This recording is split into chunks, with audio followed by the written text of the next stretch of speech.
भाद्रपद मास की 23वीं कथा में तुलसी और श्री कृष्ण के दिव्य मिलन का विस्तार पूर्वक वर्णन किया गया है। भाद्रपद मास की 23वीं कथा भक्ति, समर्पण और शुद्ध प्रेम की अद्वितीय मिसाल है।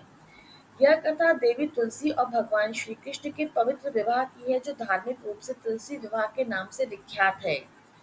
पुराणों के अनुसार देवी तुलसी का जन्म एक तपस्वी की कन्या के रूप में हुआ। उनका नाम था वृंदा।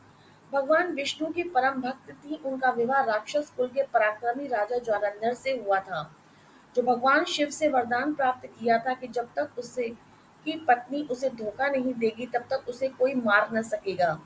जालंधर अपने घमंड में देवताओं को कष्ट देने लगा। जब उसका अंत असंभव दिखाई दिया, तब भगवान विष्णु ने उसकी पत्नी वृंदा का रूप बदलकर छल से उसकी पवित्रता भंग की। इससे जालंधर मारा गया।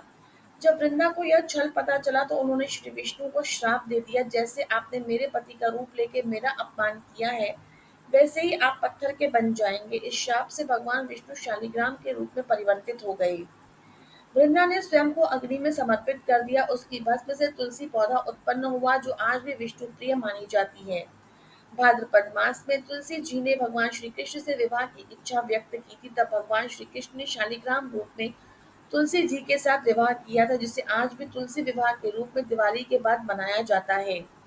तुलसी और श्री हरि का विवाह समर्पण और पवित्र प्रेम का प्रतीक है। इससे आध्यात्मिक विवाह माना जाता है। भक्तजन इस दिन तुलसी जी को कन्या मानकर उनका विवाह शालिग्राम से कराते हैं। घर में तुलसी पूजन करने से सकारात्मक ऊर्जा आती है। तुलसी विवाह से दाम्पत्य जीवन में सुख बढ़ता है। शुद्ध मन से कथा सुनने से पुण्य, शांति और संतोष की प्राप्ति होती है। सच्ची भक्ति और श्रद्धा कभी व्यर्थ नहीं जाती। भक्ति में यदि प्रेम और समर्पण है, तो ईश्वर भी आ जाते हैं। तुलसी का पौधा न केवल औषधि है, बल्कि आध्यात्मिक रूप से भी घर की रक्षा करता है।